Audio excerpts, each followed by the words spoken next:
Let's talk about some of the basic concept about the visual pathway. Suppose this is the thing we are looking at. The right side of it is red and the left is blue.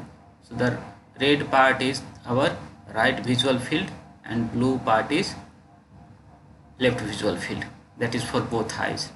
But if you take for the one individual eye, for the left eye, the red is the nasal visual field and the blue is temporal visual field.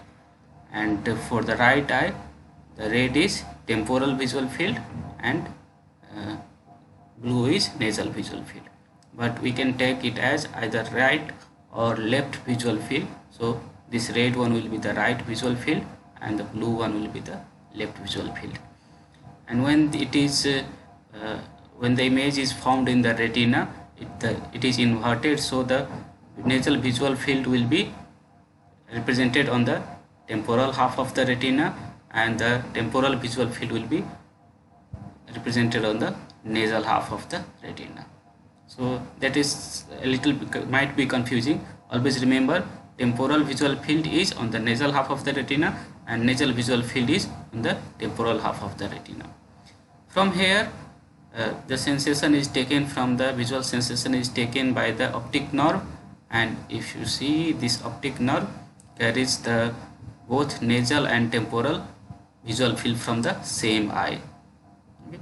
And this optic nerve, the lateral part, the fiber coming from the lateral part of the retina, that will remain in the same side, and the fiber coming from the nasal half, that will cross and go into the opposite side. And the crossing, where the crossing takes, this is called optic chiasm, and after crossing it becomes the optic tract. If you see the optic tract here, optic tract represents the, see, this is the left optic tract, so this represents the, if you trace the red line here, this is the right visual field, right?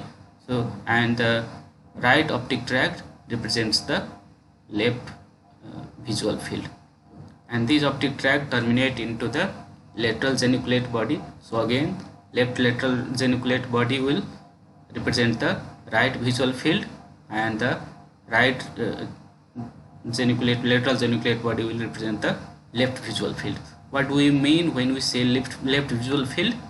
Left visual field means for the left eye it will be temporal field, and for the right eye it will be nasal. When you say right visual field, for the left eye it will be nasal, and for the right eye it will be temporal. From the lateral geniculate body, the fiber goes to the visual cortex, and they are called geniculo-calcarean fibers or optic radiation. So there are mainly two fibers, mainly two bundle of fibers. One that goes through the goes from the, that takes the fiber are from the upper part of the retina, and they go through the parietal lobe and end in the upper part of the visual cortex. So as these fiber are coming from the upper part of the retina, again the image is inverted, so that will represent the lower visual field, and this is sometimes also called Baum's pathway, or simply called superior retinal fibers. The other pathway is that goes through the temporal lobe, a little longer. It forms a loop called Meyer's loop, and these fibers are coming from the inferior part of the retina. So that means inferior part of retina means superior visual field, and it goes to the lower part of the visual cortex. So this is the general visual pathway. Now let's talk about what will be the effect of lesion in different parts of the visual pathway. Suppose number one, if you see, if you damage optic nerve here of the left side, so now both the nasal and temporal visual field will be lost from the same eye, so that will lead to complete blindness of the left eye. so that is called left anopia, right? Left anopia. If you see here, there is complete blindness in the left eye, the right eye is completely normal. Number two, if the damage is just on the lateral part of the lateral side of the optic nerve, only the fiber in the lateral side is damaged, then the damage, the visual field lost will be the nasal visual field will be lost. So only half visual field is lost. We call it hemianopia. So it will be left nasal hemianopia. And if the damage is to the medial fibers, the visual field loss will be the temporal. So left temporal hemianopia we see here. If the damage is in the optic chiasm here, and if you again trace the fibers, the damage in the optic chiasm causes a loss of visual field. In the left it is temporal, and in the right again it is temporal. So in the both sides it is temporal visual field that is lost. So we call it bitemporal hemianopia. And again this is left visual field. In the left side the visual field lost is left, and the right side right visual field is lost. So there is, because there are two different visual fields are lost, we call it heteronymous hemianopia. So this is how it looks like, bitemporal hemianopia. The shaded part is where the vision is lost. And if the damage is here in the right optic tract, now again if you trace the fibers, the blue fibers, that means in the left side it is temporal field that is lost, and in the right side it is nasal field that is lost.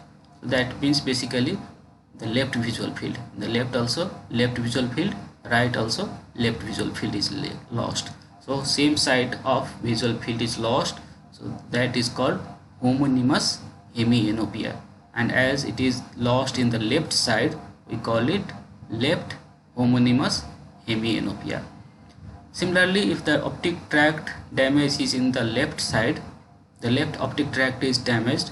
Now again if you trace the red fibers, there is in the left side nasal field is lost, and the right side temporal field is lost. So basically the right visual field is lost, and it is same side of the visual field, so we call it again homonymous hemianopia, but this time it is right homonymous hemianopia. Now if the damage is number 7 in this Mayer's loop, as we said, Mayer's loop carry the fiber from the lower part of the retina. The lower part of retina means upper visual field. If the damage is here, see, now again we trace the fibers, the red fibers are lost, that means nasal, that is the right visual field is lost. Okay, right visual field is lost, but as only the upper part is lost, so it will not be the complete hemisphere, but only one quadrant will be lost. So if you see here in this diagram here,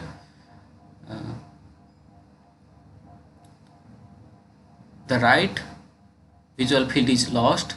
Again if we say right, that means in the left eye it will be nasal, and the right eye it will be temporal, but only upper quadrant is lost, so it is called right upper quadrantopia. And if the damage is in the parietal lobe, so this